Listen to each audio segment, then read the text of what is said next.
ತಡೆಗಟ್ಟುವಿಕೆ ಕುರಿತು ಸಂತನಂ ಶಿಫಾರಸಿನ ಒಂದು ಆಧಾರದ ಮೇಲೆ ಈ ಸಮಿತಿಯನ್ನ ಅಥವಾ ಆಯೋಗವನ್ನ ರಚನೆ ಮಾಡ್ಲಿಕ್ಕಾಯ್ತು ಅಂತ ಹೇಳಿ ಹೇಳ್ಬೋದು. ಅಂದ್ರೆ ಇದು ಸುಮಾರಾಗಿ ಒಂದು ಭ್ರಷ್ಟಾಚಾರವನ್ನ ತಡೆಗಟ್ಟುವ ನಿಟ್ಟಿನಲ್ಲಿ ಕೆಲಸ ಮಾಡ್ತಕ್ಕಂತ ಒಂದು ಶಾಸನಬದ್ಧ ಸಂಸ್ಥೆ ಅಂತ ಹೇಳಿ ಹೇಳ್ತೀವಿ.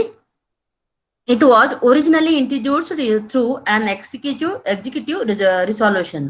ಅಂದ್ರೆ ಸಾಮಾನ್ಯವಾಗಿ ಇದು ಮೂಲತಃ ಇದನ್ನ ನಾವೇನ್ ಹೇಳ್ತೀವಿ ಅಂತಂದ್ರೆ ಕಾರ್ಯಕಾರಿ ನಿರ್ಣಯದ ಮೂಲಕ ಪರಿಚಯ ಆಯ್ತು ಅಂತ ಹೇಳಿ ಹೇಳ್ಬೇಕು. ಒರಿಜಿನಲ್ ಇದು ಯಾವ ರೀತಿಯಾಗಿ ಪರಿಚಯ ಆಯ್ತು ಅಂತಂದ್ರೆ ಇದು ಕಾರ್ಯಕಾರಿ ನಿರ್ಣಯದ ಮೂಲಕ, ಅಂದ್ರೆ ಯಾವ ರೀತಿಯಾಗಿ ನಿರ್ಣಯಗಳನ್ನ ತೆಗೆದುಕೊಳ್ಬೇಕು ಅನ್ನುವಂತ ಒಂದು ನಿಟ್ಟಿನಲ್ಲಿ ಇದು ಒಂದು ತನ್ನ ಮೂಲವನ್ನ ಹೊಂದಿದೆ ಅಂತ ಹೇಳ್ಬೋದು. The central vigilance committee's role is to advise and guide the central government in the field of surveillance. ಅಂದ್ರೆ ಸಾಮಾನ್ಯವಾಗಿ ಇದು ಒಂದು ಮುಖ್ಯವಾದಂತ ಒಂದು ಪಾತ್ರ ಏನು ಅಂತಂದ್ರೆ ಈ ಒಂದು ಆಯೋಗದು ಒಂದು ಕಣ್ಗಾವಲು ಕ್ಷೇತ್ರದಲ್ಲಿ ಕೇಂದ್ರ ಸರ್ಕಾರಕ್ಕೆ ಸಲಹೆಯನ್ನ ನೀಡುವುದು ಮತ್ತು ನೀಡುವಂತ ಒಂದು ಈ ಸಮಿತಿ ತನ್ನ ಪಾತ್ರವನ್ನ ನಿಭಾಯಿಸ್ತದ ಅಂತ ಹೇಳಿ ಹೇಳ್ಬಹುದು. Next, what is central vigilance commission? ಅಂದ್ರೆ ಇದು ಸೆಂಟ್ರಲ್ ವಿಜಿಲೆನ್ಸ್ ಕಮಿಷನ್ ಅಂದ್ರೆ ಏನು ಅಂತ ಹೇಳಿ ನಾವು ತಿಳ್ಕೊಳ್ಳೋಣ. ಏನು ಅಂತಂದ್ರೆ it is an agency constituted to curb corruption of office of the Indian government. ಇದು ಒಂದು ಏನು ಅಂತಂದ್ರೆ ಈ ಒಂದು ಸೆಂಟ್ರಲ್ ವಿಜಿಲೆನ್ಸ್ ಕಮಿಷನ್ ಅಂದ್ರೆ ಏನು ಅಂತಂದ್ರೆ ಇದೊಂದು ಇಲಾಖೆ ಆಗಿದ್ದು ಅಥವಾ ಕಚೇರಿ ಆಗಿದ್ದು ಇದೇನ್ ಮಾಡ್ತಂತಂದ್ರೆ ಇದು ಭಾರತ ಸರ್ಕಾರದ ಕಚೇರಿಗಳಲ್ಲಿನ ಭ್ರಷ್ಟಾಚಾರವನ್ನ ನಿಗ್ರಹಿಸಲು ರಚಿಸಲಾದಂತ ಒಂದು ಸಂಸ್ಥೆ ಅಂತ ಹೇಳಿ ಹೇಳ್ತೇವೆ. ಅಂದ್ರೆ ಬೇರೆ ಬೇರೆ ಇಲಾಖೆಗಳಲ್ಲಿ ಏನ್ ಭ್ರಷ್ಟಾಚಾರ ಇದೆಯಲ್ಲ ಆ ಭ್ರಷ್ಟಾಚಾರವನ್ನ ನಿರ್ಮೂಲನೆ ಮಾಡ್ಲಿಕ್ಕೆ ಅಥವಾ ತಡೆಗಟ್ಟಲಿಕ್ಕೆ ಒಂದು ಭಾರತ ಸರ್ಕಾರ ನಿರ್ಮಾಣ ಮಾಡಿದಂತ ಒಂದು ಸಂಸ್ಥೆ ಅಂತ ಹೇಳಿ ನಾವು ಹೇಳ್ಬಹುದು. Complaints from whistleblowers under whistleblowers resolution are received by the CVC after the commission can take actions on the motivated acts. ಅಂದ್ರೆ ಸಾಮಾನ್ಯವಾಗಿ ಈ ಒಂದು ಸಂಸ್ಥೆಗೆ ಬರ್ತಕ್ಕಂತ ಒಂದು ದೂರುಗಳನ್ನ ಎದ್ರ ಮೂಲಕ ತಗೊಳ್ತಾರೆ ಅಂತಂದ್ರೆ ವಿಸ್ಟ್ ಬ್ಲೋವರ್ಸ್ ಅಂತಂದ್ರೆ ಯಾರು ಅಂತಂದ್ರೆ ಸಂಸ್ಥೆಯಲ್ಲಿ ಸಾರ್ವಜನಿಕ ಕಚೇರಿಯಲ್ಲಿನ ವಂಚನೆಗಳು ತಪ್ಪುಗಳ ಬಗ್ಗೆ ಸಾರ್ವಜನಿಕರೇ ಮಾಹಿತಿ ನೀಡುವಂತವ್ರು. ಅಂದ್ರೆ ಇವ್ರಿಗೆ ಏನ್ ಕರೀತಾರ ಅಂತಂದ್ರೆ ವಿಸ್ಟ್ ಬ್ಲೋವರ್ಸ್ ಅಂತ ಹೇಳಿ ಕರೀತಾರ. ಈ ವಿಸ್ಟ್ ಬ್ಲೋವರ್ಸ್ ಏನ್ ಒಂದು ಕಂಪ್ಲೇಂಟ್ಸ್ ಕೊಡ್ತಾರಲ್ಲ ಈ ಒಂದು ಸಿವಿಸಿಗೆ, ಸೆಂಟ್ರಲ್ ವಿಜಿಲೆನ್ಸ್ ಕಮಿಷನ್ಗೆ, ಅಂತವುಗಳನ್ನ ಸ್ವೀಕಾರ ಮಾಡಿ ಅವುಗಳಿಗೆ ಏನ್ ಮಾಡೋದಂತಂದ್ರೆ ಒಂದು ಪ್ರೇರಕ ಕೃತ್ಯಗಳ ಬಗ್ಗೆ ಕ್ರಮಗಳನ್ನ ತೆಗೆದುಕೊಳ್ಳುವಂತ ಕೆಲಸವನ್ನ ಈ ಒಂದು ಸಂಸ್ಥೆ ಆಯೋಗ ಮಾಡ್ತಂತ ಹೇಳಿ ಹೇಳ್ಬಹುದು. CVC is called the apex vigilance institution. ಇದನ್ನ ನಾವು ತುತ್ತ ತುದಿಯಲ್ಲಿ ಇರ್ತಕ್ಕಂತ ಒಂದು ಸಂಸ್ಥೆ ಅಂತ ಹೇಳಿ ಹೇಳ್ತೀವಿ ನಾವು. ಯಾಕೆ ಅಂತಂದ್ರೆ ಇದು ಕೇಂದ್ರ ಮಟ್ಟದಲ್ಲಿ ಕೆಲಸ ಮಾಡೋದ್ರಿಂದ ಇದನ್ನ ನಾವು ಅಪೆಕ್ಸ್ ವಿಜಿಲೆನ್ಸ್ ಇನ್ಸ್ಟಿಟ್ಯೂಷನ್ ಅಂತ ಹೇಳಿ ಕರಿತೀವಿ. ಅಂದ್ರೆ ಒಂದು ತುತ್ತ ತುದಿಯ ಜಾಗರೂಕತೆ ಸಂಸ್ಥೆ ಅಂತ ಹೇಳಿ ಕರಿತೀವಿ. It is free of control from any executive authority. ಇದು ಏನು ಅಂತಂದ್ರೆ ಯಾವುದೇ ಒಂದು ಎಕ್ಸಿಕ್ಯೂಟಿವ್ ಇದ್ರಲ್ಲಿ ಅಥವಾ ಕಾರ್ಯನಿರ್ವಾಹಕ ಪ್ರಾಧಿಕಾರ ಏನಿದೆ ಅದರಲ್ಲಿ ಯಾವುದೇ ರೀತಿಯಾದಂತ ಒಂದು ನಿಯಂತ್ರಣ ಇಲ್ಲ. ಇದು ತನ್ನದೇ ಆದಂತ ಒಂದು ಏನಿದೆ ಅಂತಂದ್ರೆ ಒಂದು ಪೂರ್ಣ ಪ್ರಮಾಣದ ಒಂದು ಅಧಿಕಾರವನ್ನು ಹೊಂದಿದಂತ ಒಂದು ಸಂಸ್ಥೆ ಅಂತ ಹೇಳಿ ನಾವು ಹೇಳ್ಬೋದು. Its role is to monitor all vigilance activity under the central government and advising various authorities in central government organisations in planning, executing, reviewing and reforming their vigilance work. ಅಂದ್ರೆ ಈ ಒಂದು ಜಾಗೃತಿಗೆ ಸಂಬಂಧಪಟ್ಟಂತ ಏನ್ ಕೆಲಸಗಳಿದಲ್ಲ ಜಾಗೃತಿ ಚಟುವಟಿಕೆಗಳಲ್ಲಿ ಮೇಲ್ವಿಚಾರಣೆಯನ್ನು ಮಾಡೋದು, ಕೇಂದ್ರ ಸರ್ಕಾರದ ಸಂಸ್ಥೆಗಳಿಗೆ ವಿವಿಧ ಅಧಿಕಾರಿಗಳಿಗೆ ಅವರ ಜಾಗರೂಕ ಕಾರ್ಯದ ಯೋಜನೆ, ಕಾರ್ಯಗತಗೊಳಿಸುವಿಕೆ, ಪರಿಶೀಲನೆ ಮತ್ತು ಸುಧಾರಣೆಯಲ್ಲಿ ಸಲಹೆಯನ್ನು ನೀಡುವಂತ ಒಂದು ಕಾರ್ಯ ಅಥವಾ ಪಾತ್ರವನ್ನ ಈ ಒಂದು ಆಯೋಗ ಮಾಡ್ತದಂತ ಹೇಳಿ ಹೇಳ್ಬಹುದು. ನೆಕ್ಸ್ಟ್, ಈ ಒಂದು ಕಮಿಷನ್ ಅಲ್ಲಿ ಇರ್ತಕ್ಕಂಥ ಒಂದು ಮುಖ್ಯಾಂಶಗಳು ಏನಿದೆ ಅಂತಂದ್ರೆ since 25 August 1998 CVC is a multi-member commission having a statutory status. ಅಂದ್ರೆ ಒಂದು ಆಗಸ್ಟ್ 25 1998 ಈ ಒಂದು ಆಯೋಗ ಒಂದು ಶಾಸನಬದ್ಧ ಸ್ಥಾನವನ್ನ ಹೊಂದಿರುವ ಬಹು ಸದಸ್ಯ ಆಯೋಗವಾಗಿದೆ ಅಂತ ಹೇಳ್ಬಹುದು. ಅಂದ್ರೆ ಒಂದು ಶಾಸನಬದ್ಧವಾದಂತ ಒಂದು ಸಂಸ್ಥೆ ಮತ್ತು ಬಹು ಸದಸ್ಯರು ಅಂದ್ರೆ ವಿವಿಧ ಜನರಿಂದ ಕೂಡಿದಂತ ಒಂದು ಶಾಸನಬದ್ಧವಾದಂತ ಒಂದು ಸಂಸ್ಥೆ ಅಥವಾ ಸ್ಥಾನವನ್ನ ಹೊಂದಿದೆ ಅಂತ ಹೇಳಿ ಹೇಳ್ಬಹುದು. ಯಾವಾಗಿಂದ ಅಂತಂದ್ರೆ ಸಿನ್ಸ್ ಆಗಸ್ಟ್ 25 1998 ಇಂದ. Central vigilance act came in to effect in the year of 2003 after CVC bill was passed by both Lok Sabha and Rajya Sabha. ಅಂದ್ರೆ ಸಾಮಾನ್ಯವಾಗಿ ಈ ಒಂದು ವಿಜಿಲೆನ್ಸ್ ಏನಂತಂದ್ರೆ ಇದು ಕಾಯ್ದೆ ಏನಿದೆಯಲ್ಲ, ಕಾಯ್ದೆ ಯಾವಾಗ ಬಂತು ಅಂತಂದ್ರೆ ಸಾಮಾನ್ಯವಾಗಿ 2003 ನಂತರ ಏನಾಯ್ತು ಅಂತಂದ್ರೆ ಒಂದು ಬಿಲ್ ಅಂತೆ ಪಾಸ್ ಆಗಿತ್ತು ಈ ಒಂದು ಆಯೋಗದ ಬಗ್ಗೆ. ಅದು ರಾಜ್ಯಸಭೆ ಮತ್ತು ಲೋಕಸಭೆಯಲ್ಲಿ ಆ ಬಿಲ್ ಅಂಗೀಕಾರ ಆಗಿ ಈ ವಿಜಿಲೆನ್ಸ್ ಕಾಯ್ದೆ ಏನಾಯ್ತು ಅಂತಂದ್ರೆ 2003ರಲ್ಲಿ ಜಾರಿಗೆ ಬಂತು. The first vigilance commissioner of India was Nittur Srinivas Rao ಅಂತ ಹೇಳಿ. ಅಂದ್ರೆ ಈ ಒಂದು ಮೊಟ್ಟ ಮೊದಲ ಆಯುಕ್ತರು ಯಾರಾಗಿದ್ರು ಅಂತಂದ್ರೆ ನಿತ್ತೂರು ಶ್ರೀನಿವಾಸ್ ರಾವ್ ಅಂತ ಹೇಳಿ ಇದರ ಒಂದು ಮುಖ್ಯ ಕಾರ್ಯ ಕಮಿಷನರ್ ಆಗಿ ಅಥವಾ ಅದರ ಒಂದು ಅಧ್ಯಕ್ಷರಾಗಿ ಅಥವಾ ಅದರ ಒಂದು ಏನು ಅಂತಂದ್ರೆ ಮುಖ್ಯಸ್ಥರಾಗಿ ಕಾರ್ಯವನ್ನ ಪ್ರಾರಂಭ ಮಾಡಿದ್ರು ಅಂತ ಹೇಳಿ ಹೇಳ್ಬೋದು. Since 2004 the commission receives complaints under public interest disclosure and protection of informers resolution also called whistle blowers resolution ಅಂತೇಳಿ. ಅಂದ್ರೆ ಸಾಮಾನ್ಯವಾಗಿ 2004ರಿಂದ ಈ ಆಯೋಗ ಸಾರ್ವಜನಿಕ ಹಿತಾಸಕ್ತಿ ಬಹಿರಂಗಪಡಿಸುವಿಕೆ ಮತ್ತು ಮಾಹಿತಿ ನೀಡುವವರ ಸಂರಕ್ಷಣೆ, ಸಾಮಾನ್ಯವಾಗಿ ವಿಸ್ಟ್ ಬ್ಲೋವರ್ಸ್ ಅಂತ ಹೇಳ್ತೀವಲ್ಲ, ಈ ಮಾಹಿತಿಯನ್ನು ನೀಡೋರು ಅಲ್ಲಲ್ಲಿ ಇರ್ತಾರ, ಅವ್ರು ಆಫೀಸ್ಗಳಲ್ಲೇ ಕೆಲಸ ಮಾಡ್ತಿರ್ತಾರ, ಅವರ ರಕ್ಷಣೆಗೋಸ್ಕರ ಏನಾಗಿದೆ ಅಂತಂದ್ರೆ ಇದನ್ನ ನಾವು ಮಾಹಿತಿ ನೀಡುವವರ ರಕ್ಷಣೆ ಅಡಿಯಲ್ಲಿ ದೂರುಗಳನ್ನ ಸ್ವೀಕಾರ ಮಾಡಿ ಅದನ್ನ ನಾವೇನ್ ಕರಿತೀವಿ ಅಂತಂದ್ರೆ ವಿಸ್ಟ್ ಬ್ಲೋವರ್ಸ್ ರೆಜುಲೇಷನ್ ಅಂತ ಹೇಳಿ ಅದನ್ನ ಕರಿತೀವಿ. Sanjay Kothari is the Central Vigilance Commissioner in India 2021. ಅಂದ್ರೆ ಈ ಒಂದು 2021ರಲ್ಲಿ ಯಾರಿದ್ದಾರೆ ಸದ್ಯದಲ್ಲಿ ಅಂತಂದ್ರೆ Sanjay Kothari is the Central Vigilance Commissioner of India in 2021. ಅಂದ್ರೆ 2021ರಲ್ಲಿ ಈ ಸದ್ಯದ ಒಬ್ಬ ಕಮಿಷನರ್ ಯಾರಾಗಿದ್ದಾರೆ ಅಂತಂದ್ರೆ ಒಂದು ಕೇಂದ್ರ ಮಟ್ಟದಲ್ಲಿ ಸಂಜಯ್ ಕೊಠಾರಿ ಅವರು ಈ ಸದ್ಯದಲ್ಲಿ ಇರ್ತಾರ. It works on policy on zero tolerance against corruption. ಅಂದ್ರೆ ಒಂದು ಯಾವುದೇ ರೀತಿಯಾದಂತಹ ಒಂದು ಕರಪ್ಷನ್ ಇರಬಾರ್ದು. ಅಂದ್ರೆ ಇದು ಎದ್ರ ಮೇಲೆ ಕೆಲಸ ಮಾಡ್ತಾ ಅಂತಂದ್ರೆ ಈ ಒಂದು ಆಯೋಗ ಇದು ಭ್ರಷ್ಟಾಚಾರದ ವಿರುದ್ಧ ಶೂನ್ಯ ಸಹಿಷ್ಣುತೆ ನೀತಿಯ ಮೇಲೆ ಕಾರ್ಯ ನಿರ್ವಹಿಸ್ತದೆ. ಯಾವುದೇ ರೀತಿಯ ಭ್ರಷ್ಟಾಚಾರ ಇರಬಾರ್ದು, ಶೂನ್ಯ ಇರ್ಬೇಕಲ್ಲಿ. ಅಂದ್ರೆ ಒಂದು ಏನು ಅಂತಂದ್ರೆ ಯಾವುದೇ ರೀತಿಯಾದಂತಹ ಒಂದು ಭ್ರಷ್ಟ ಇರಬಾರ್ದು ಸರ್ಕಾರಿ ಇಲಾಖೆಗಳಲ್ಲಿ, ಆ ರೀತಿಯಾಗಿ ಇರ್ಬೇಕು ಅನ್ನುವಂತ ಒಂದು ಆಶಯದಿಂದ ಈ ಒಂದು ಸಂಸ್ಥೆ ಕೆಲಸ ಮಾಡ್ತದೆ ಅಂತ ಹೇಳಿ ನಾವು ಹೇಳ್ಬೋದು ಇಲ್ಲಿ. Then how many members are there in central vigilance commission? ಈ ಒಂದು ಕಮಿಷನ್ ಅಲ್ಲಿ ಎಷ್ಟು ಜನ ಇರ್ತಾರೆ ಅಂತ ಹೇಳಿ ನಾವು ನೋಡ್ಬೋದು. CVC has 3 members. ಈ ಒಂದು ಆಯೋಗವು 3 ಜನರನ್ನ ಸದಸ್ಯರನ್ನ ಹೊಂದಿದೆ ಅಂತ ಹೇಳ್ಬಹುದು. Central vigilance commissioner, then 2 vigilance commissioner. ಅಂದ್ರೆ ಒಂದು ಕೇಂದ್ರ ಮಟ್ಟದಲ್ಲಿ ಇರ್ತಕ್ಕಂತ ಒಬ್ಬ ಮುಖ್ಯಸ್ಥ ಅಧಿಕಾರಿಯಾಗಿರ್ತಾರ, ಆಯುಕ್ತರಾಗಿರ್ತಾರ. ಆಮೇಲೆ ಅವ್ರ ಜೊತೆಗೆ ಇನ್ನಿಬ್ರು ಆಯುಕ್ತರು ಕೂಡ ಅವ್ರ ಜೊತೆ ಕೆಲಸ ಮಾಡುವಂತ ಸೆಂಟ್ರಲ್ ಲೆವೆಲ್ ಅಂತಂದ್ರೆ ಮುಖ್ಯವಾಗಿ ಅವ್ರ ಕೆಳಗಡೆ ಕೆಲಸ ಮಾಡ್ತಕ್ಕಂಥವ್ರು ಇಬ್ರು ಇರ್ತಾರ ಅಂತ ಹೇಳಿ ಹೇಳ್ಬಹುದು. Maximum number of commissioners is 2. ಅಂದ್ರೆ ಮ್ಯಾಕ್ಸಿಮಮ್ ಹೆಚ್ಚು ಅಂತಂದ್ರೆ ಗರಿಷ್ಠ ಸಂಖ್ಯೆ ಆಯುಕ್ತರು ಇಬ್ರು ಅದರಲ್ಲಿ ಇರ್ತಾರ, ಅವ್ರ ಜೊತೆ ಕೆಲಸ ಮಾಡೋರು. ಇಷ್ಟು 3 ಜನರಿಂದ ಕೂಡಿದಂತ ಒಂದು ಆಯೋಗ ಇರ್ತದ ಅಂತ ಹೇಳಿ ನಾವು ಹೇಳ್ಬಹುದು. Then can central vigilance members be removed? ಇವರನ್ನ ತೆಗೆದು ಹಾಕ್ಲಿಕ್ಕೆ ಬರ್ತದ ಅಂತ ಹೇಳಿ ಅನ್ನುವಂತ ಒಂದು ಪ್ರಶ್ನೆಗೆ ಹೌದು, ಇವರನ್ನ ತೆಗೆದು ಹಾಕಬಹುದು.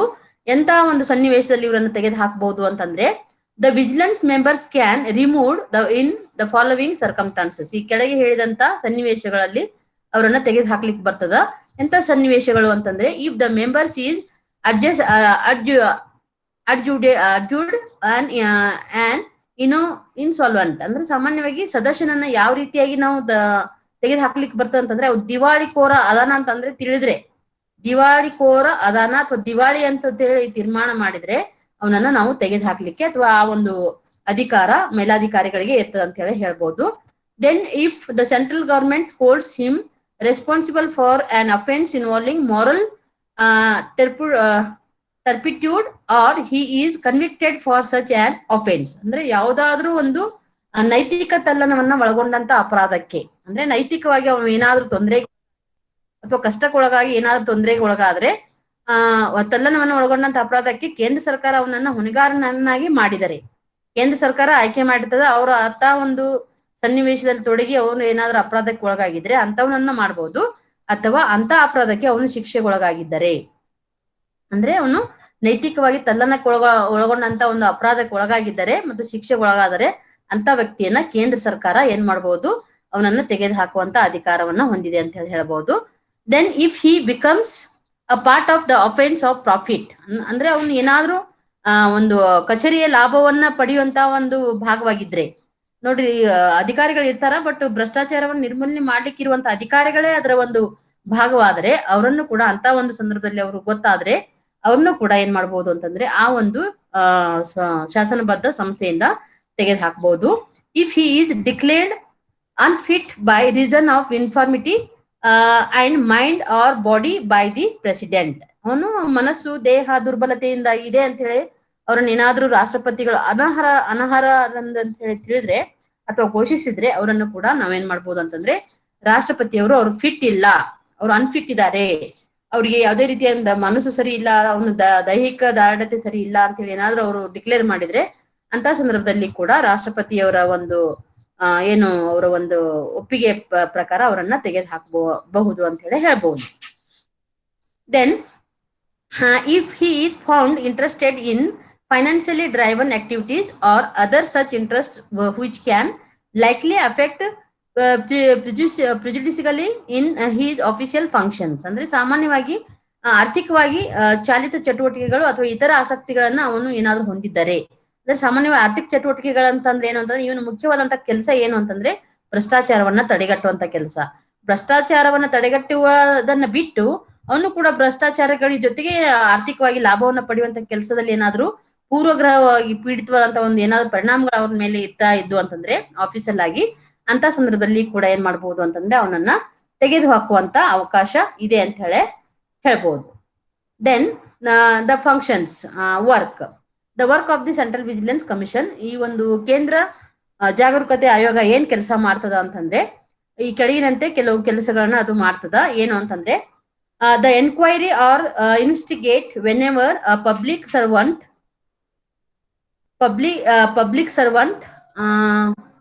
commits an offense under the Prevention of Corruption Act 1988. ಅಂದ್ರೆ ಒಂದು ಏನು ಭ್ರಷ್ಟಾಚಾರ ತಡೆ ಕಾಯ್ದೆ 1988 ಅಡಿಯಲ್ಲಿ ಏನಾಗ್ತಂತಂದ್ರೆ ಒಬ್ರು ಸಾರ್ವಜನಿಕ ಅಧಿಕಾರಿಗಳು ಅಥವಾ ಸಾರ್ವಜನಿಕ ಸೇವಕ, ಸರ್ಕಾರಿ ನೌಕರಿ ಅಂತ ಹೇಳ್ತೀವಿ, ಕೇಂದ್ರ ಸರ್ಕಾರಿ ನೌಕರ ಏನಾದ್ರೂ ಆ ತರದ ಒಂದು ಏನಾದ್ರೂ ಅಪರಾಧ ಮಾಡಿದಾಗಲೆಲ್ಲ ಅವನು ವಿಚಾರಿಸ್ತಾನೆ ಮತ್ತೆ ಅಂತ ಒಂದು ತನಿಖೆಗಳನ್ನ ಮಾಡುವಂತ ಕೆಲಸವನ್ನ ಮಾಡ್ತಾನೆ. ಅಂದ್ರೆ ಒಂದು ಸಾರ್ವಜನಿಕವಾಗಿ ಕೆಲಸ ಮಾಡ್ತಕ್ಕಂತ ಅಧಿಕಾರಿ ಭ್ರಷ್ಟಾಚಾರ ತಡೆ ಕಾಯ್ದೆ 1988 ಅಡಿಯಲ್ಲಿ ಯಾರಾದ್ರೂ ಅಪರಾಧಗಳನ್ನ ಮಾಡ್ತಾ ಇದ್ರೆ ಅಂತ ಅಪರಾಧಗಳನ್ನ ತಡೆಗಟ್ಟುವುದು ಮತ್ತು ಅವುಗಳನ್ನ ವಿಚಾರಣೆ ಮಾಡುವಂತ ಕೆಲಸ ಈ ಒಂದು ಆಯೋಗ ಮಾಡ್ತದ ಅಂತ ಹೇಳಿ ನಾವು ಇಲ್ಲಿ ಹೇಳ್ಬಹುದು. ಹಾಗೇನೆ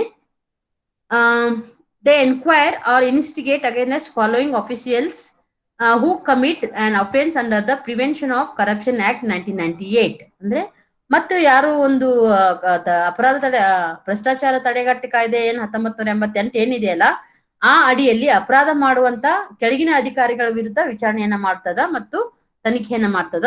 ಅದು ಎಂತ ಅಧಿಕಾರಿಗಳು ಅಂತಂದ್ರೆ first one, members of all India services serving in the union or A group officers of central government. ಅಂದ್ರೆ ಕೇಂದ್ರ ಸರ್ಕಾರದ ಅಥವಾ ಕೇಂದ್ರ ಮಟ್ಟದಲ್ಲಿ ಕೆಲಸ ಮಾಡ್ತಕ್ಕಂತ ಎಲ್ಲ ಒಂದು ಅ ಗುಂಪಿನ ಅಧಿಕಾರಿಗಳು ಅಂದ್ರೆ ಕ್ಲಾಸ್ 1 ಆಫೀಸರ್ಸ್. ಈ ಕ್ಲಾಸ್ 1 ಆಫೀಸರ್ಸ್ ಗಳು ಏನಾದ್ರೂ ಅಪರಾಧಗಳಾದ ಭ್ರಷ್ಟಾಚಾರಗಳನ್ನ ಮಾಡಿದ್ರೆ ಅಂತವುಗಳನ್ನ ಅವರನ್ನ ಏನ್ ಮಾಡ್ತದ ಅಂತಂದ್ರೆ ಇದು ಅವರನ್ನ ವಿಚಾರಣೆ ಮಾಡ್ತದ ಮತ್ತೆ ಅವರ ತನಿಖೆಯನ್ನ ಮಾಡುವಂತ ಕೆಲಸ ಈ ಒಂದು ಆಯೋಗ ಮಾಡ್ತದ. Then the specified level of officers of the authorities of the central government. ಅಲ್ಲದೇನೆ ಕೇಂದ್ರ ಸರ್ಕಾರದ ಅಧಿಕಾರಿಗಳು ನಿಗದಿತ ಮಟ್ಟದಲ್ಲಿ ಅಧಿಕಾರಿಗಳನ್ನ ಕೂಡ ಇದೇನ್ ಮಾಡ್ತಂತಂದ್ರೆ ಒಂದು ಕೇಂದ್ರ ಮಟ್ಟದಲ್ಲಿ ಕೆಲಸ ಮಾಡ್ತಕ್ಕಂತ ನಿರ್ದಿಷ್ಟವಾದಂತ ಅಧಿಕಾರಿಗಳನ್ನು ಕೂಡ ಏನಾದ್ರು ಭ್ರಷ್ಟಾಚಾರ ಕಂಡು ಬಂದ್ರೆ ಅಂತ ವ್ಯಕ್ತಿಗಳನ್ನು ಕೂಡ ಏನ್ ಮಾಡ್ತಂತಂದ್ರೆ ಇದು ತನಿಖೆ ಮತ್ತು ವಿಚಾರಣೆ ಮಾಡ್ತಕ್ಕಂತ ಕೆಲಸವನ್ನ CVC ಮಾಡ್ತದ ಅಂತ ಹೇಳಿ ನಾವು ಹೇಳ್ಬಹುದು. ಹಾಗೆಯೇ they superintendent the functioning of Delhi Special Police establish in cases related to the Prevention of Corruption Act 1988. ಅಲ್ಲದೆ ಇದು ಕೇಂದ್ರ ಮಟ್ಟದಲ್ಲಿ ಇರುವುದರಿಂದ ಭ್ರಷ್ಟಾಚಾರ ತಡೆ ಕಾಯ್ದೆ 1988ಕ್ಕೆ ಸಂಬಂಧಿಸಿದ ಪ್ರಕರಣಗಳಲ್ಲಿ ದೆಹಲಿ ವಿಶೇಷ ಪೊಲೀಸ್ ಸ್ಥಾಪನೆಯ ಕಾರ್ಯವನ್ನು ಕೂಡ ಮೇಲ್ವಿಚಾರಣೆ ಮಾಡ್ತದೆ. ಅಂದ್ರೆ ಒಂದು CBI ಅಂತ ಏನ್ ಹೇಳ್ತೀವಲ್ಲ, ಸೆಂಟ್ರಲ್ ಬ್ಯೂರೋ ಆಫ್ ಇನ್ವೆಸ್ಟಿಗೇಷನ್ ಅಂತ ಹೇಳಿ ಆ ಒಂದು ಸೆಂಟ್ರಲ್ ಲೆವೆಲ್ ಅಲ್ಲಿ ಇರ್ತಕ್ಕಂತ ಒಂದು ಏನು ಸಂಸ್ಥೆ ಇದೆಯಲ್ಲ, ಒಂದು ದೆಹಲಿಯಲ್ಲಿ ನಿರ್ಮಾಣ ಮಾಡಿದಂತ ಒಂದು ಸಂಸ್ಥೆ, ಅದನ್ನು ಕೂಡ ಮೇಲ್ವಿಚಾರಣೆ ಮಾಡ್ತಕ್ಕಂತ ಕೆಲಸ ಕೂಡ ಇದು ವಿಜಿಲೆನ್ಸ್ ಮಾಡ್ತದೆ ಅಂತ ಹೇಳಿ ನಾವು ಹೇಳ್ಬಹುದು. ಹಾಗೇನೆ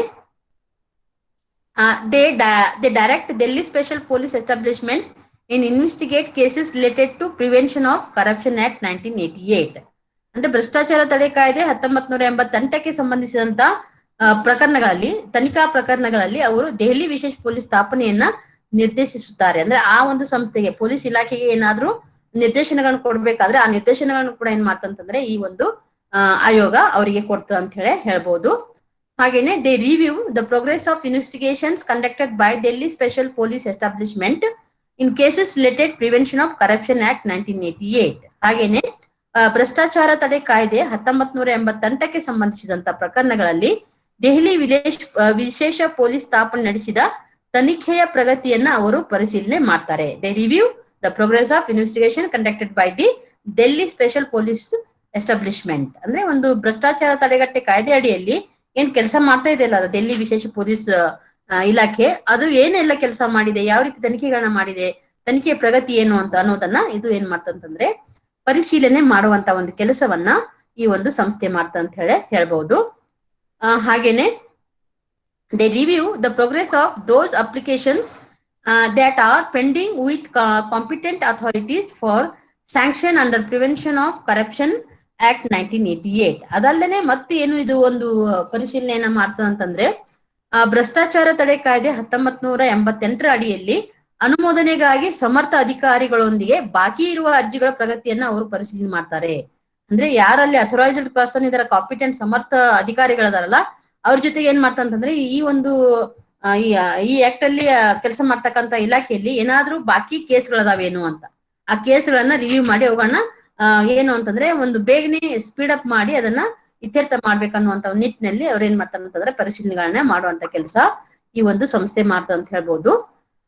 then central government and its authorities are advised on matters as they refer to CVC members. ಅಲ್ಲದೆ ಒಂದು ಸಿವಿಸಿ ಸದಸ್ಯರನ್ನ ಉಲ್ಲೇಖಿಸುವುದರಿಂದ ಕೇಂದ್ರ ಸರ್ಕಾರ ಮತ್ತು ಅದರ ಅಧಿಕಾರಿಗಳಿಗೆ ವಿಷಯಗಳ ಬಗ್ಗೆ ಸಲಹೆಗಳನ್ನ ನೀಡ್ತದ ಅಂತ ಹೇಳ್ಬೋದು. ಅಂದ್ರೆ ಸೆಂಟ್ರಲ್ ಗವರ್ಮೆಂಟ್ಗೆನೆ ಏನ್ ಮಾಡ್ತಂತಂದ್ರೆ ಕೇಂದ್ರ ಸರ್ಕಾರ ಮತ್ತು ಸಮರ್ಥ ಅಧಿಕಾರಿಗಳಿಗೆ ಇದು ಕೆಲವೊಂದು ಅಡ್ವೈಸ್ ಗಳನ್ನ ಮಾಡ್ತದೆ. ಯಾಕೆಂತಂದ್ರೆ ಕೆಲವೊಂದು ಕೇಂದ್ರ ಸರ್ಕಾರಕ್ಕೆ ಸಂಬಂಧಪಟ್ಟದ್ದು ಮತ್ತೆ ಸಮರ್ಥ ಅಧಿಕಾರಿಗಳಿಗೆ ಸಂಬಂಧಪಟ್ಟಂತ ಕೇಸಸ್ಗಳು ಏನಾದ್ರು ಸಿವಿಸಿ ರೆಫರ್ ಮಾಡಂತ ಸಂದರ್ಭದಲ್ಲಿ ಅವುಗಳನ್ನ ಏನ್ ಮಾಡ್ತಂತಂದ್ರೆ ಒಂದು ಮೆಂಬರ್ಸ್ಗೆ ರೆಫರ್ ಮಾಡುವಂತ ಕೆಲಸವನ್ನು ಕೂಡ ಇದು ಮಾಡ್ತದ ಅಂತ ಹೇಳ್ಬಹುದು. ಹಾಗೇನೆ ನೆಕ್ಸ್ಟ್ ಬಂದು they also superintend vigilance department of government ministries. ಅಂದ್ರೆ ಅವರು ಏನ್ ಮಾಡ್ತಾರಂತಂದ್ರೆ ಈ ಒಂದು ಇಲಾಖೆಯವರು ಅಥವಾ ಸಂಸ್ಥೆಯವರು ಒಂದು ಸರ್ಕಾರಿ ಸಚಿವಾಲಯಗಳ ವಿಜಿಲೆನ್ಸ್ ವಿಭಾಗಗಳನ್ನು ಕೂಡ ಮೇಲ್ವಿಚಾರಣೆ ಮಾಡ್ತಾರೆ. ಅಂದ್ರೆ ಒಂದು ಕರಪ್ಷನ್ಗೆ ಸಂಬಂಧಪಟ್ಟಂತ ಬೇರೆ ಬೇರೆ ಸರ್ಕಾರಿ ಇಲಾಖೆಗಳನ್ನು ಕೂಡ ಅಥವಾ ಸಚಿವಾಲಯಗಳನ್ನು ಕೂಡ ಏನ್ ಮಾಡ್ತಂತಂದ್ರೆ ಮೇಲ್ವಿಚಾರಣೆ ಮಾಡ್ತಕ್ಕಂತ ಕೆಲಸ ಮಾಡ್ತದ. Then they undertake or cause an inquiry into complaints received under whistleblowers regulation and recommended appropriate actions. ಅಂದ್ರೆ ಒಂದು ಈ ವಿಸ್ಟ್ ಬ್ಲೋವರ್ಸ್ ಕಡೆಯಿಂದ ಒಂದು ಅರ್ಜಿಗಳನ್ನ ಏನ್ ಸ್ವೀಕಾರ ಮಾಡ್ತಾರಲ್ಲ ಆ ಸ್ವೀಕಾರ ಮಾಡಿದಂತ ಅರ್ಜಿಗಳನ್ನ ಅವ್ರ ಏನ್ ಮಾಡ್ತಾರಂತಂದ್ರೆ ಸ್ವೀಕರಿಸಿದ ದೂರುಗಳ ಬಗ್ಗೆ ವಿಚಾರಣೆಯನ್ನ ಕೈಗೊಳ್ತಾರೆ ಅಥವಾ ಉಂಟು ಮಾಡುತ್ತಾರೆ ಮತ್ತು ಸೂಕ್ತವಾದಂತ ಕ್ರಮಗಳನ್ನ ಅಥವಾ ಶಿಫಾರಸುಗಳನ್ನ ಮಾಡುವಂತ ಒಂದು ಕೆಲಸವನ್ನು ಕೂಡ ಈ ಒಂದು ಆಯೋಗ ಮಾಡ್ತದ ಅಂತ ಹೇಳಿ ನಾವು ಇಲ್ಲಿ ಹೇಳ್ಬಹುದು. Then whenever the central government makes rules and regulations governing the vigilance and disciplinary matters relating to members of central service and all India services, CVC is consulted. ಅಂದ್ರೆ ಸಾಮಾನ್ಯವಾಗಿ ಕೇಂದ್ರ ಸರ್ಕಾರವು ಕೇಂದ್ರ ಸೇವೆಗಳು ಮತ್ತು ಅಖಿಲ ಭಾರತ ಸೇವೆಗಳ ಸದಸ್ಯರಿಗೆ ಸಂಬಂಧಿಸಿದ ಜಾಗರೂಕತೆ ಮತ್ತು ಶಿಸ್ತಿನ ವಿಷಯಗಳನ್ನು ನಿಯಂತ್ರಿಸುವ ನಿಯಮಗಳು ಮತ್ತು ನಿಯಮಗಳನ್ನ ಮಾಡಿದಾಗಲೆಲ್ಲ ಒಂದು ಸಿವಿಸಿಯನ್ನ ಸಂಪರ್ಕ ಮಾಡ್ತಾರೆ ಅಂತ ಹೇಳ್ಬೋದು. ಯಾಕೆಂತಂದ್ರೆ ಒಂದು ಕ್ಲಾಸ್ 1 ಆಫೀಸರ್ಗೆ ಇರ್ತಕ್ಕಂತ ಮತ್ತು ಭ್ರಷ್ಟಾಚಾರದ ಕುರಿತು ಏನಾದ್ರು ರೂಲ್ಸ್ ಅಂಡ್ ರೆಗ್ಯುಲೇಷನ್ಸ್ ಮಾಡುವಾಗ ಅವ್ರ ಏನ್ ಮಾಡ್ತಾರಂತಂದ್ರೆ ಇವರಿಗೆ ಒಂದು ಅಪ್ರೋಚ್ ಅನ್ನ ಅಥವಾ ಅವರಿಗೆ ಒಂದು ಸಲಹೆಯನ್ನು ಕೊಡುವಂತ ಕೆಲಸ ಮಾಡ್ತಾರೆ ಅಂತ ಹೇಳ್ಬಹುದು. Next one, CVC members are a part of the selection committee which is responsible to recommend the appointment of director of enforcement. ಅಂದ್ರೆ ಒಂದು ಸಿವಿಸಿ ಸದಸ್ಯರು ಒಂದು ಆಯ್ಕೆ ಸಮಿತಿಯ ಭಾಗವಾಗಿರ್ತಾರ ಮತ್ತು ಜಾರಿ ನಿರ್ದೇಶಕರ ಒಂದು ನೇಮಕವನ್ನ ಶಿಫಾರಸು ಮಾಡಲು ಜವಾಬ್ದಾರಿಯನ್ನ ಹೊಂದಿದ್ದಾರೆ ಅಂತ ಹೇಳ್ಬೋದು. ಅಂದ್ರೆ ಒಂದು ಡೈರೆಕ್ಟರ್ ಅನ್ನ ಒಂದು ನೇಮಕ ಮಾಡ್ಲಿಕ್ಕೆ ಈ ಒಂದು ಸಮಿತಿಯವರು ಏನ್ ಮಾಡ್ತಾರಂತಂದ್ರೆ ಆಯ್ಕೆ ಸಮಿತಿಯ ಒಬ್ಬರು ಸದಸ್ಯರಾಗಿ ಕೆಲಸ ಮಾಡ್ತಾರೆ ಅಂತ ಹೇಳ್ಬಹುದು. CVC is a part of the selection committee that recommends officers for appointments to the post above the level of deputy director of enforcement. ಅಂದ್ರೆ ಸಾಮಾನ್ಯವಾಗಿ ಇದು ಕೂಡ ಏನಾಗ್ತಂತಂದ್ರೆ ಈ ಒಂದು ಏನು ಶಾಸನಬದ್ಧ ಸಂಸ್ಥೆ ಸಿವಿಸಿ ಆಯ್ಕೆ ಸಮಿತಿ ಒಂದು ಭಾಗವಾಗಿದೆ ಮತ್ತು ಜಾರಿ ಉಪನಿರ್ದೇಶಕರ ಮಟ್ಟಕ್ಕಿಂತ ಹೆಚ್ಚಿನ ಹುದ್ದೆಗಳಿಗೆ, ಉಪನಿರ್ದೇಶಕರು ಅಂತಂದ್ರೆ ಡಿಡಿ ಡೆಪ್ಯೂಟಿ ಡೈರೆಕ್ಟರ್ ಅಂತ ಒಂದು ಮಟ್ಟಕ್ಕಿಂತ ಹೆಚ್ಚಿನ ಹುದ್ದೆಗಳಿಗೆ ಏನು ಅಧಿಕಾರಿಗಳನ್ನ ನೇಮಕ ಮಾಡ್ತಾರಲ್ಲ ಈ ಒಂದು ಸಂದರ್ಭದಲ್ಲಿ ಅಂತವ್ರನ್ನ ಕೂಡ ಈ ಒಂದು CVC ಏನ್ ಮಾಡ್ತಂತಂದ್ರೆ ಶಿಫಾರಸುಗಳನ್ನು ಕೂಡ ಮಾಡ್ತದ ಅಂತ ಹೇಳಿ, ಒಂದು ಶಿಫಾರಸು ಅಂತಂದ್ರೆ ಏನು, ಇವರು ಒಂದ್ ಸಲಹೆ ಮೇರೆಗೆ ಅವರನ್ನ ಆಯ್ಕೆ ಮಾಡ್ತಾರ ಅಂತ ಹೇಳಿ ಹೇಳ್ಬಹುದು. ಹಾಗೇನೆ the commissions acts as on authority. The commissions acts as an authority to receive information that is related to suspicious transactions under the Prevention of Money Laundering Act 2002. ಅಂದ್ರೆ ಮನಿ ಲ್ಯಾಂಡರಿಂಗ್ ಅಂತಂದ್ರೆ ಈ ಹಣಕಾಸಿನ ಒಂದು ಕೊಡೋ ತಗೊಳ್ಳೋದು ಏನ್ ವ್ಯವಹಾರ ಇದೆಯಲ್ಲ, ಲೇವಾದೇವಿ ತಡೆ ಕಾಯ್ದೆ ಅಂತ ಹೇಳಿದ ಹಣಕಾಸು ಲೇವಾದೇವಿ ತಡೆ ಕಾಯ್ದೆ 2002 ಪ್ರಕಾರ ಅಥವಾ ಅಡಿಯಲ್ಲಿ ಅನುಮಾನಾಸ್ಪದವಾಗಿ ವಹಿವಾಟುಗಳನ್ನು ಏನಾದ್ರೂ ಮಾಡ್ತಾ ಇದ್ರೆ ಅಂತ ವಿಷಯಗಳಿಗೆ ಸಂಬಂಧಪಟ್ಟಂತ ಮಾಹಿತಿಯನ್ನ ಸ್ವೀಕರಿಸುವ ಅಧಿಕಾರವನ್ನು ಕೂಡ ಈ ಆಯೋಗ ನಿರ್ವಹಣೆ ಮಾಡ್ತ ಅಂತ ಹೇಳಿ ಹೇಳ್ಬೋದು. ಅಂದ್ರೆ ಈ ಒಂದು ಕಾಯ್ದೆನದ prevention of money laundering act 2002 ಅಂದ್ರೆ ಒಂದು ಏನು ಅಂತಂದ್ರೆ ಹಣಕಾಸು ಲೇವಾದೇವಿ ತಡೆ ಕಾಯ್ದೆ 2002 ಅಡಿಯಲ್ಲಿ ಏನು ಬರ್ತದಲ್ಲ, ಅನುಮಾನಾಸ್ಪದವಾಗಿ ಏನಾದ್ರೂ ವಹಿವಾಟುಗಳು ಆಗ್ತಾ ಇದ್ರೆ ಅಥವಾ ಚಟುವಟಿಕೆಗಳಲ್ಲಿ ಆಗ್ತಾ ಇದ್ರೆ ಅಂತವುಗಳನ್ನು ಕೂಡ ಮಾಹಿತಿ ಸಿಕ್ಕಾಗ ಅಂತ ಮಾಹಿತಿಯನ್ನ ಸ್ವೀಕಾರ ಮಾಡಿ ಅವುಗಳನ್ನು ಕೂಡ ತಡೆಗಟ್ಟುವಂತ ಒಂದು ಅಧಿಕಾರ ಇವರಿಗಿದೆ ಅಂತ ಹೇಳಿ ಹೇಳ್ಬಹುದು. ಮತ್ತೆ ಅದನ್ನ ತಡೆಗಟ್ಟುವಂತ ಕೆಲಸ ಕೂಡ ಈ ಒಂದು ಆಯೋಗ ಮಾಡ್ತ ಅಂತ ಹೇಳಿ ಹೇಳ್ಬಹುದು. Next it recommends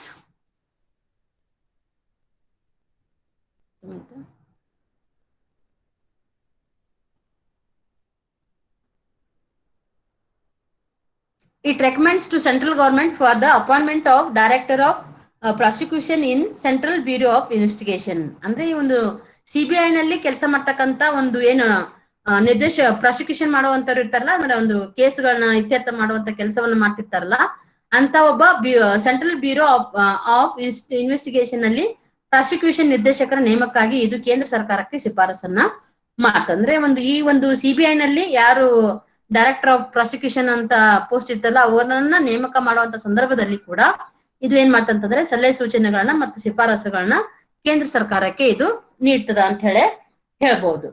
then CVC members are part of selection of committee that is responsible to recommend the appointment of officers to the post of the level of SP and above in the CBI except for the director of CBI. ಅಂದ್ರೆ ಈ ಒಂದು ನಿಟ್ಟಿನಲ್ಲಿ ಕೂಡ CVC ಏನ್ ಕೆಲಸ ಮಾಡ್ತಂತಂದ್ರೆ CVC ಸದಸ್ಯರು CBI ನ ನಿರ್ದೇಶಕರನ್ನ ಹೊರತುಪಡಿಸಿ CBI ನಲ್ಲಿ SP ಮತ್ತು ಅದಕ್ಕಿಂತ ಹೆಚ್ಚಿನ ಮಟ್ಟದ ಹುದ್ದೆಗಳಿಗೆ ಅಧಿಕಾರಿಗಳನ್ನ ನೇಮಕ ಮಾಡಲು ಶಿಫಾರಸು ಮಾಡುವಂತ ಒಂದು ಆಯ್ಕೆ ಸಮಿತಿಯ ಭಾಗವಾಗಿದೆ ಅಂತ ಹೇಳಿ ನಾವು ಇಲ್ಲಿ ಹೇಳ್ಬೋದು. Next one, Lokpal refers complaints to CVC who initiate a preliminary inquiry in respect of officers and official of group ABCD. ಅಂದ್ರೆ ಒಂದು ABCD ಅನ್ನುವಂತ ಒಂದು ಗ್ರೂಪ್ ಅಲ್ಲಿ ಏನ್ ಕೆಲಸ ಮಾಡ್ತಕ್ಕಂತ ಒಂದು ಏನು ಇವರದಾರಲ್ಲ ಅಧಿಕಾರಿಗಳು ಅಂತ ಒಂದು ಲೋಕ್ಪಾಲ್ ಅನ್ನೋದೇ ಏನು ಅಂತಂದ್ರೆ ಲೋಕ್ಪಾಲ್ ಮತ್ತು ಲೋಕ್ಪಾಲ್ ಅನ್ನೋದು ಒಂದು ಭ್ರಷ್ಟಾಚಾರಕ್ಕೆ ಸಂಬಂಧಪಟ್ಟಂತ ಒಂದು ಸಂಸ್ಥೆ. ಅವರು ಆ ಒಂದು ಸಂಸ್ಥೆಗೆ ಬಂದಂತ ಕೇಸ್ಗಳನ್ನ ಅಥವಾ ದೂರುಗಳನ್ನ ಅದು ಕೂಡ ಏನ್ ಮಾಡ್ತಂತಂದ್ರೆ ಆಯೋಗಕ್ಕೆ ರೆಫರ್ ಮಾಡಿದಂತ ಕೇಸ್ನಲ್ಲಿ ಅದನ್ನು ಕೂಡ ಏನ್ ಮಾಡ್ತಂತಂದ್ರೆ ಆರಂಭಿಕ ಏನ್ ಮಾಡ್ತಂತಂದ್ರೆ ಒಂದು ಪ್ರಾಥಮಿಕ ವಿಚಾರಣೆಯನ್ನ ಕೂಡ ಮಾಡಿ ಆ CVCಗೆ ದೂರುಗಳನ್ನ ಉಲ್ಲೇಖಿಸುವಂತ ಕೆಲಸ ಕೂಡ ಇದು ಮಾಡ್ತದ ಅಂತ ಹೇಳಿ ನಾವು ಹೇಳ್ಬೋದು. ಅಂತ ಕೇಸ್ಗಳನ್ನ ಕೂಡ ಅಥವಾ ABCD ಗ್ರೂಪಿನ ಕೆಲಸಗಾರನು ಕೂಡ ಇದು ಅಥವಾ ಸೇವೆಯನ್ನ ಸಲ್ಲಿಸುವಂತ ಯಾರಾದ್ರೂ ಭ್ರಷ್ಟಾಚಾರಕ್ಕೆ ಒಳಗಾಗಿದ್ರೆ ಅಂತ ಕೇಸ್ಗಳನ್ನ ಕೂಡ ಇದು ವಿಚಾರಣೆ ಮಾಡ್ತದ ಅಂತ ಹೇಳಿ ನಾವು ಹೇಳ್ಬೋದು.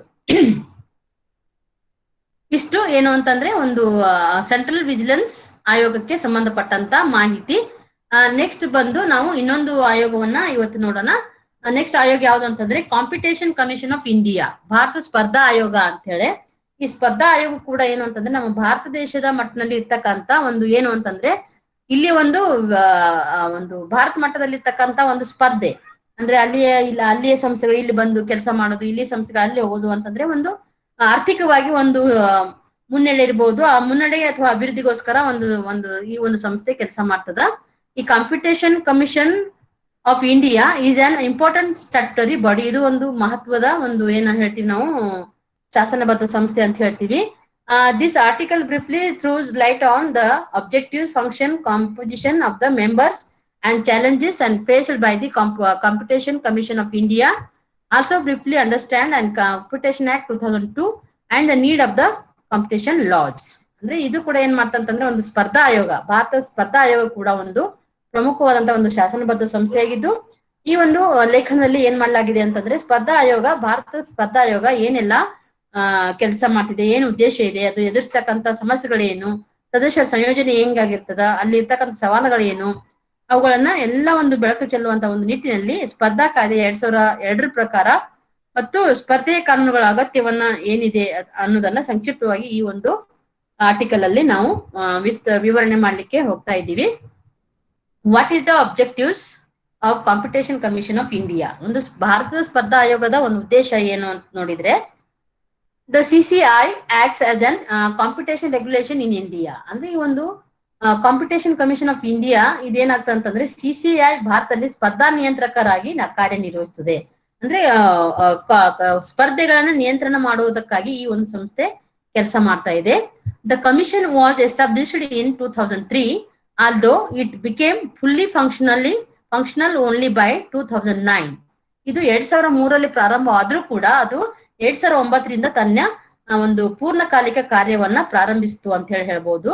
It aims at establishing a competition environment in the Indian economy through proactive engagement with all the stakeholders, the government and international jurisdiction. ಅಂದ್ರೆ ಈ ಒಂದು ಸ್ಪರ್ಧಾ ಒಂದು ಆಯೋಗ ಅಥವಾ ಭಾರತ ಸ್ಪರ್ಧಾ ಆಯೋಗ ಯಾವ ಒಂದು ಕಾರಣಕ್ಕಾಗಿ ಅಥವಾ ಯಾವ ಗುರಿಯನ್ನು ಹೊಂದಿ ಸ್ಟಾರ್ಟ್ ಆಯ್ತು ಅಂತಂದ್ರೆ, ಸಾಮಾನ್ಯವಾಗಿ ಇದು ಎಲ್ಲಾ ಮಧ್ಯಸ್ಥಗಾರರು, ಅಂದ್ರೆ ಈ ಒಂದು ಕಾಂಪಿಟೇಷನ್ ಒಳಗಾಗುವಂತ ಎಲ್ಲಾ ಇಂಡಸ್ಟ್ರಿಯಲ್ಲಿ ಇರಬಹುದು ಅಥವಾ ಎಲ್ಲಾ ಮಧ್ಯಸ್ಥಗಾರರು, ಅಂದ್ರೆ ಅದು ಸರ್ಕಾರ ಇರಬಹುದು ಅಥವಾ ಬೇರೆ ಬೇರೆ ಯಾವ್ದಾದ್ರು ಕಂಪನಿಗಳಿರ್ಬೋದು, ಎಲ್ಲರೂ ಕೂಡ ಅದರಲ್ಲಿ ಏನಾಗಿರ್ತಾರ ಅಂತಂದ್ರೆ ಎಂಗೇಜ್ ಆಗಿರ್ತಾರೆ, ಅಥವಾ ಅಂತಾರಾಷ್ಟ್ರೀಯ ಕಂಪನಿಗಳಿರ್ಬೋದು, ಎಲ್ಲರೂ ಕೂಡ ಅದರಲ್ಲಿ ಇನ್ವಾಲ್ವ್ ಆಗಿ ಕೆಲಸ ಮಾಡ್ತಕ್ಕಂತ ಒಂದು ಸಂದರ್ಭದಲ್ಲಿ ಅವುಗಳನ್ನ ಹೇಗೆ ನಿಯಂತ್ರಣ ಮಾಡ್ಬೇಕು, ಒಂದು ಸ್ಪರ್ಧೆಯನ್ನ ಹೇಗೆ ನಿಯಂತ್ರಣ ಮಾಡ್ಬೇಕು ಅನ್ನುವಂತ ನಿಟ್ಟಿನಲ್ಲಿ ಈ ಒಂದು ಇಲಾಖೆ ಈ ಒಂದು ಆಯೋಗ ಕೆಲಸ ಮಾಡ್ತದೆ ಅಂತ ಹೇಳಬಹುದು.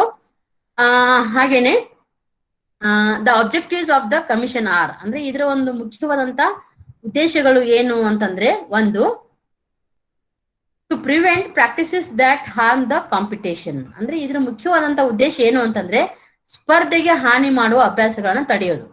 ಕಾಂಪಿಟೇಷನ್ ಇದೆ ಅಂತ ಹೇಳಿ ಎಲ್ಲರಿಗೂ ತೊಂದರೆ ಮಾಡಿ ಕಾಂಪಿಟೇಷನ್ ಬರ್ತಿರ್ತಾರಲ್ಲ, ಕೆಲವೊಂದು ಕಂಪ್ನಿಗಳೆಲ್ಲ ಕಾಂಪಿಟೇಷನ್ ಮಾಡ್ತಿರ್ತಾರ, ನನ್ ಕಂಪ್ನಿ ಮುಖ್ಯ, ನನ್ನ ಕಂಪ್ನಿ ದೊಡ್ಡದು, ನಿನ್ ಕಂಪ್ನಿ ದೊಡ್ಡದು, ಆ ಕಂಪ್ನಿ ಚೆನ್ನಾಗಿಲ್ಲ, ಈ ತರ ಒಂದು ಹಾನಿ ಆಗುವಂತ ಒಂದು ಅಭ್ಯಾಸಗಳನ್ನ ಏನಾದ್ರು ಮಾಡ್ತಾ ಇದ್ರೆ ಸ್ಪರ್ಧೆಗಳು, ಅವುಗಳನ್ನ ತಡೆಗಟ್ಟುವಂತ ನಿಟ್ಟಿನಲ್ಲಿ ಈ ಒಂದು ಸಂಸ್ಥೆ ಕೆಲಸ ಮಾಡ್ತಾ ಇದೆ.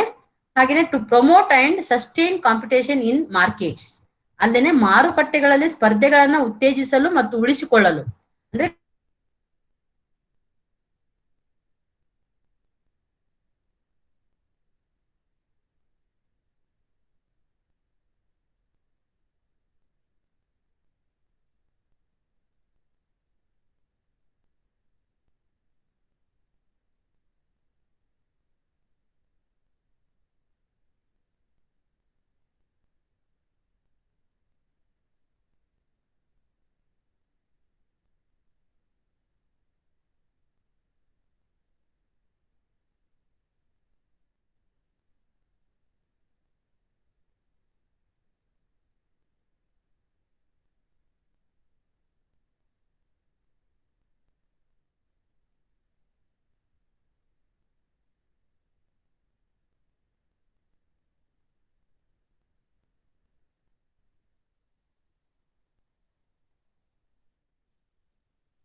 ಓಕೆ, ಈ ಒಂದು ಕಮಿಷನಿನ ಒಂದು ಉದ್ದೇಶಗಳು ಏನು ಅಂತಂದ್ರೆ to prevent practices that harm the competition, ಅಂದ್ರೆ ಸ್ಪರ್ಧೆಗೆ ಹಾನಿ ಮಾಡುವಂತ ಒಂದು ಅಭ್ಯಾಸಗಳೇನಾದ್ರೂ ಇದ್ರೆ ಆ ಅಭ್ಯಾಸಗಳನ್ನು ತಡೆಗಟ್ಟುವಂತ ಒಂದು ಉದ್ದೇಶಕ್ಕಾಗಿ ಈ ಒಂದು ಶಾಸನಬದ್ಧ ಸಂಸ್ಥೆ ಪ್ರಾರಂಭ ಆಯ್ತು ಅಂತ ಹೇಳಿ ಹೇಳ್ಬೋದು.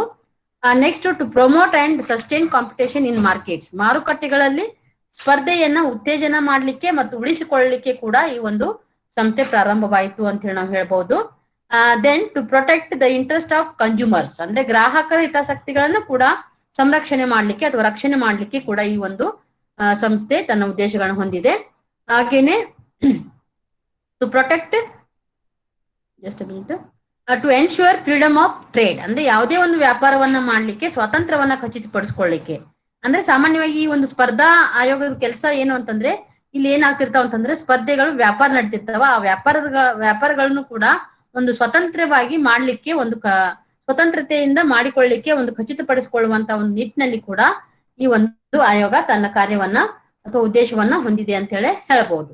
ಹಾಗೇನೆ how was the competition commission of India form, ಅಂದ್ರೆ ಈ ಒಂದು ಕಾಂಪಿಟೇಷನ್ ಕಮಿಷನ್ ಭಾರತದಲ್ಲಿ ಸ್ಪರ್ಧಾ ಒಂದು ಆಯೋಗವನ್ನ ಹೇಗೆ ರಚನೆ ಮಾಡಿದ್ರು ಅಂತ ಹೇಳಿ ನೋಡಿದಾಗ the CCI was established by Vajpayee government under the provisions of the competition act 2002. ಈ ಒಂದು ಆಯೋಗವನ್ನ ಒಂದು ಭಾರತದ ಸ್ಪರ್ಧಾ ಆಯೋಗವನ್ನ ಒಂದು ವಾಜಪೇಯಿ ಅವರ ಸರ್ಕಾರ ಇದ್ದಾಗ, ವಾಜಪೇಯಿ ಅವರ ಸರ್ಕಾರ ಯಾವಾಗಿತ್ತಲ್ಲ ಅಟಲ್ ಬಿಹಾರಿ ವಾಜಪೇಯಿ ಅವರದು, ಆ ಒಂದು ಸಮಯದಲ್ಲಿ ಆ ಒಂದು ಸರ್ಕಾರ ಇದ್ದಾಗ ಒಂದು ಸ್ಪರ್ಧೆಗಳ ಕಾಯ್ದೆ 2002ರ ಅಡಿಯಲ್ಲಿ ಏನಾಯ್ತು ಅಂತಂದ್ರೆ ಈ ಒಂದು ಸಂಸ್ಥೆಯನ್ನ ರಚನೆ ಮಾಡ್ತು. The competition act 2007 was enacted to amend the competition act 2002, ಅಂದ್ರೆ ಮತ್ತೆ 2002 ಒಂದು ಸ್ಪರ್ಧಾ ಕಾಯ್ದೆ ಏನಿದೆಯಲ್ಲ ಅದು 2007ರಲ್ಲಿ ಕೂಡ ಏನಾಗಿದೆ ಅಂತಂದ್ರೆ ಒಂದು ತಿದ್ದುಪಡಿಯನ್ನ ಮಾಡಿ ಜಾರಿಗೆ ತರಲಾಗಿದೆ ಅಂತ ಹೇಳಿ ಹೇಳ್ಬಹುದು. This led to establishment of CCI and competition appellate tribunal, ಅಂದ್ರೆ ಒಂದು ಇದು ಏನ್ ಮಾಡ್ತಂತಂದ್ರೆ ಇದು CCI ಮತ್ತು ಸ್ಪರ್ಧೆಯ ಮೇಲ್ಮನವಿ ನ್ಯಾಯಮಂಡಳಿ ಸ್ಥಾಪನೆಗೆ ಕಾರಣವಾಯಿತು ಅಂತೇಳಿ ಹೇಳ್ಬಹುದು. ಅಂದ್ರೆ ಸಾಮಾನ್ಯವಾಗಿ ಇದಕ್ಕೂ ಕೂಡ ಏನ್ ಮಾಡಿದ್ರು ಅಂತಂದ್ರೆ ಒಂದು ನ್ಯಾಯಮಂಡಳಿ CCIನು ಕೂಡ ಇರ್ತದ, ಕಮಿಷನ್ ಕೂಡ ಇರ್ತದ, ಜೊತೆಗೆ ಒಂದು ಕಾಂಪಿಟೇಷನ್ ಅಪಿಲೇಟ್ ಟ್ರಿಬ್ಯುನಲ್ ಅಂತಾನೂ ಕೂಡ ಮಾಡ್ಕೊಂಡಾರೆ ಇದು. ಅಂದ್ರೆ ಏನು ಅಂತಂದ್ರೆ ಇದು ಮೇಲ್ಮನವಿ ನ್ಯಾಯಮಂಡಳಿ ಅಂತೇಳಿ, ಅಂದ್ರೆ ಒಂದು ಇದಕ್ಕೆ ನ್ಯಾಯಯುತವಾದಂತ ಒಂದು ಕೋರ್ಟ್ ತರಾನೇ ಮೇಲ್ಮನವಿ ಟ್ರಿಬ್ಯುನಲ್ ಅಂತಂದ್ರೆ ಏನು ಇದು ಕೋರ್ಟ್ ತರಾನೇ ಇರ್ತದ, ಅದನ್ನು ಕೂಡ ಏನ್ ಮಾಡಿದಾರೆ ಅಂತಂದ್ರೆ ಸ್ಪರ್ಧಾ ಮೇಲ್ಮನವಿ ನ್ಯಾಯಮಂಡಳಿ ಅಂತ ಹೇಳಿ ರಚನೆ ಮಾಡಿದ್ದಾರೆ. ಅದ್ರ ಕೆಳಗಡೆ ಏನ್ ಕೆಲಸ ಮಾಡ್ತಾ ಇದೆ ಅಂತಂದ್ರೆ ಇದು ಸಾಮಾನ್ಯವಾಗಿ the competition appellate tribunal has been established by central government to hear and dispose the appeals against any direction issued or decision made or order passed by the CCI. ಅಂದ್ರೆ ಈ ಒಂದು ಟ್ರಿಬ್ಯುನಲ್ ಏನ್ ಕೆಲಸ ಮಾಡ್ತಾ ಇದೆ ಅಂತಂದ್ರೆ ಸಾಮಾನ್ಯವಾಗಿ ಅಲ್ಲಿಯ ಒಂದು ದೂರುಗಳು ಎಲ್ಲಿ ಅಂತಂದ್ರೆ CCI ನಲ್ಲಿ ಇರ್ತಕ್ಕಂತ ಈ ಒಂದು ಸ್ಪರ್ಧೆಗೆ ಸಂಬಂಧಪಟ್ಟಂತ ಏನಾದ್ರೂ ದೂರುಗಳಲ್ಲಿ ಇದ್ರೆ ಅಂತ ದೂರುಗಳನ್ನ ವಿಚಾರಣೆ ಮಾಡಿ ಹಿಯರಿಂಗ್ ಮಾಡಿ ಅವುಗಳನ್ನ ಡಿಸ್ಪೋಸ್ ಮಾಡುವಂತ ಕೆಲಸಗಳನ್ನ ಈ ಒಂದು ಟ್ರಿಬ್ಯುನಲ್ ಅಥವಾ ನ್ಯಾಯಮಂಡಳಿ ಕೆಲಸ ಮಾಡ್ತಾ ಇದೆ ಅಂತ ಹೇಳಿ ಹೇಳ್ಬಹುದು. ಹಾಗೇನೆ the government replaced the competition appellate tribunal with the national company law appellate tribunal in 2017. ಅಂದ್ರೆ ಈ ಒಂದು ಏನು ಅಂತಂದ್ರೆ ಈ ಒಂದು ಟ್ರಿಬ್ಯುನಲ್ ಅನ್ನ 2007ರಲ್ಲಿ ಏನ್ ಮಾಡಿದ್ರು ಅಂತಂದ್ರೆ ಇದನ್ನ ರಚನೆ ಆಯ್ತು, ಒಂದು ಆಕ್ಟ್ ಅಮೆಂಡ್ಮೆಂಟ್ ಆದ್ಮೇಲೆ ಆ ಒಂದು ಅದನ್ನ ಏನ್ ಮಾಡಿದ್ರು ಅಂತಂದ್ರೆ 2017ರಲ್ಲಿ ಅದನ್ನ ರಿಪ್ಲೇಸ್ಮೆಂಟ್ ಮಾಡಿದ್ರು. ಯಾವ ರೀತಿಯಾಗಿ ರಿಪ್ಲೇಸ್ಮೆಂಟ್ ಮಾಡಿದ್ರು ಅಂತಂದ್ರೆ the government replaced the competition appellate tribunal with the national company law appellate tribunal ಅಂತ. ಅಂದ್ರೆ ಬರೆಯಲ್ಲಿ ಏನಿತ್ತು ಅಂತಂದ್ರೆ ಕಾಂಪಿಟೇಷನ್ ಅಪಿಲೇಟ್ ಟ್ರಿಬ್ಯುನಲ್ ಇರುವುದನ್ನ ಏನ್ ಮಾಡಿದ್ರು ಅಂತಂದ್ರೆ ರಾಷ್ಟ್ರೀಯ ಕಂಪನಿಗಳ ಕಾಯ್ದೆ ಮೇಲ್ಮನವಿ ನ್ಯಾಯಮಂಡಳಿ ಅಂತ ಹೇಳಿ 2017ರಲ್ಲಿ ಇದನ್ನ ಏನಾಯ್ತು ಅಂತಂದ್ರೆ ಹೆಸರನ್ನ ಬದಲಾವಣೆ ಮಾಡಿದ್ರು ಅಂತ ಹೇಳಿ ನಾವು ಹೇಳ್ಬಹುದು. ಹಾಗೆ ಇದ್ರ ಈ ಒಂದು ಕಮಿಷನ್ ಅಲ್ಲಿ ಯಾರ್ಯಾರು ಇರ್ತಾರ ಅಂತಂದ್ರೆ ಯಾವ ರೀತಿಯಾಗಿ ಆಗಿರ್ತದೆ ಕಾಂಪೋಸಿಷನ್ ಏನು ಅಂತಂದ್ರೆ ಇದ್ರ ರಚನೆ ಹೆಂಗಾಗಿರ್ತದೆ ಅಥವಾ ಇದ್ರಲ್ಲಿ ಯಾರ್ಯಾರು ಕೆಲಸ ಮಾಡ್ತಾರೆ ಅಂತಂದ್ರೆ the members of CCI R appointed by the central government.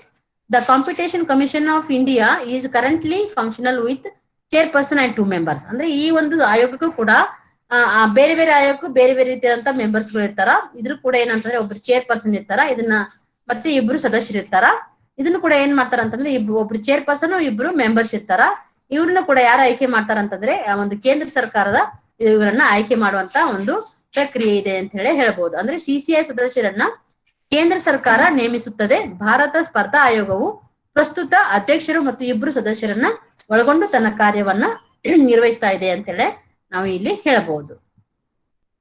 The commission used to consist of one chairperson and minimum 2 members and maximum of 6 members. ಅಂದ್ರೆ ಮಿನಿಮಮ್ 2 ಮೆಂಬರ್ಸ್. ಈ ಸದ್ಯ ನಮ್ಮಲ್ಲಿ ಏನಂದ್ರ 3 ಜನ ಅದಾರ, ಅಪ್ ಟು 6 ವರೆಗಿನೂ ಕೂಡ ಮ್ಯಾಕ್ಸಿಮಮ್ 6 ಜನರವರೆಗೆ ಇರ್ತದ. ಆದ್ರೆ ಮಿನಿಮಮ್ ಆಗಿ ಏನಂತಂದ್ರೆ ಸಾಮಾನ್ಯವಾಗಿ ಈ ಮೆಂಬರ್ಸ್ ಗಳು ಕೂಡ ಏನಂತಂದ್ರೆ ಯಾವುದೇ ಒಂದು ಕಮಿಷನ್ಗೆ ಜಾಸ್ತಿ ಇದ್ರೆ ಅವ್ರದ್ದು ಕೂಡ ಖರ್ಚು ವೆಚ್ಚಗಳು ಜಾಸ್ತಿ ಆಗ್ತಾವ ಅಂತಾರೆ. ಎಷ್ಟು ಕಡಿಮೆ ಆಗ್ತಾವ ಅಷ್ಟು ಸಾಧ್ಯ ಆದಷ್ಟು ಕಡಿಮೆ ಮೆಂಬರ್ ಗಳನ್ನ ತಗೊಂತಾರ. ಅದಕ್ಕಾಗಿ ಏನಾಗಿದೆ ಅಂತಂದ್ರೆ ಮಿನಿಮಮ್ 2 ಆರ್ ಮ್ಯಾಕ್ಸಿಮಮ್ 6. ಅಂದ್ರೆ ಮಿನಿಮಮ್ ಅಂತಂದ್ರೆ ಕನಿಷ್ಠ 2 ಜನ ಸದಸ್ಯರು ಮತ್ತೊಬ್ರು ಚೇರ್ಪರ್ಸನ್ ಇರ್ತಾರ. ಅಥವಾ ಹೆಚ್ಚಿಗೆ ಬೇಕಪ್ಪ ಕೇಸ್ಗಳು ಜಾಸ್ತಿ ಇದಾವ ಅಂತಂದ್ರೆ ಮ್ಯಾಕ್ಸಿಮಮ್ ಆಗಿ 6 ಜನರನ್ನ ಸೇರಿಸಿ ಏನ್ ಮಾಡ್ಬೋದು ಅಂತಂದ್ರೆ ಈ ಸಂಸ್ಥೆಯನ್ನ ನಡೆಸ್ಕೊಂಡು ಹೋಗ್ಲಿಕ್ಕೆ ಸಾಧ್ಯ ಆಗ್ತದ. ಮತ್ತು ಅವ್ರು ಈ ಒಂದು ಸಮಿತಿಯ ಆಯೋಗದ ಸದಸ್ಯರಾಗಿ ಕೆಲಸ ಮಾಡ್ತಾರ ಅಂತ ಹೇಳಿ ಹೇಳ್ಬಹುದು. This has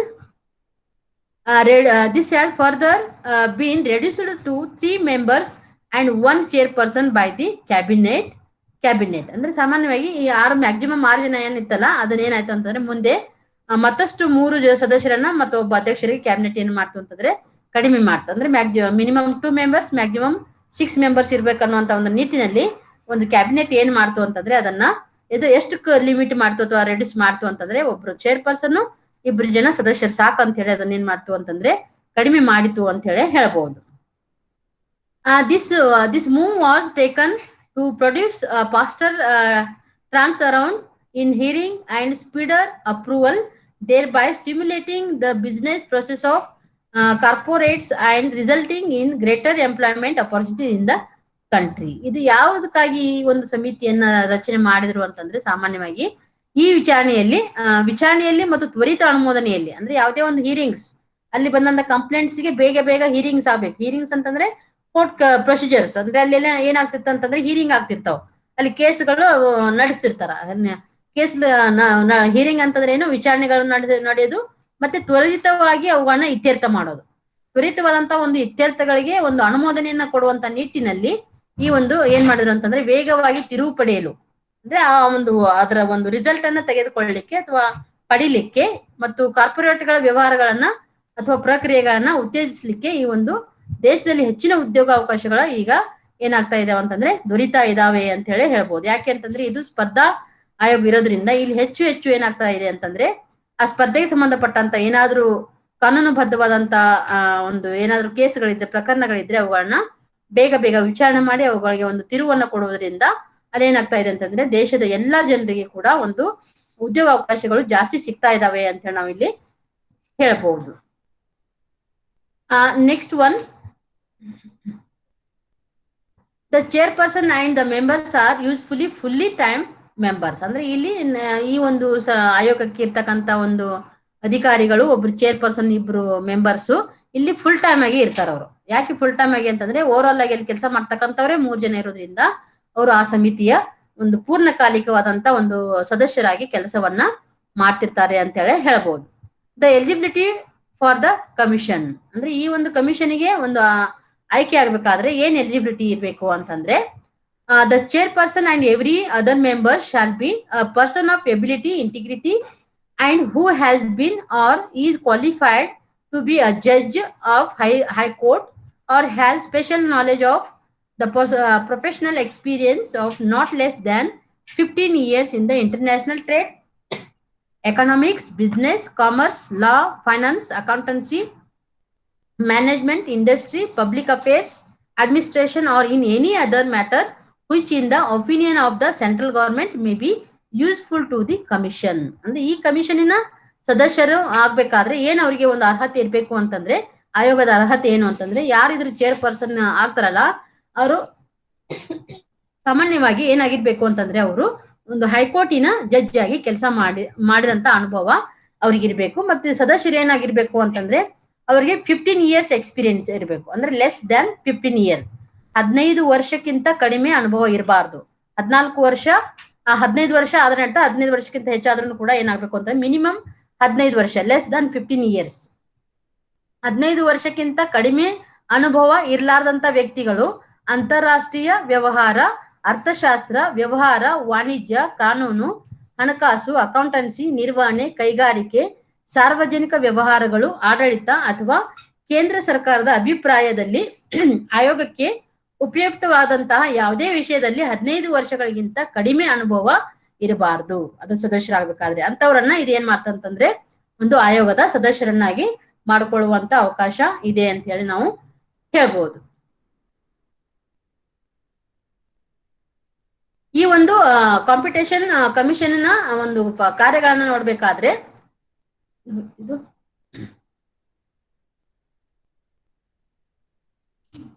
the preamble of the Competition Act focuses on the development of the economy and country by avoiding unfair competition practices and promoting constructive competition. The functions of the CCIR ಅಂದ್ರೆ ಸಾಮಾನ್ಯವಾಗಿ ಏನಾಗ್ತದೆ ಅಂತಂದ್ರೆ ಈ ಒಂದು competition ಸಂದರ್ಭ ಬಂದಾಗ ಏನಾಗ್ತದೆ ಅಂತಂದ್ರೆ ಇಲ್ಲಿ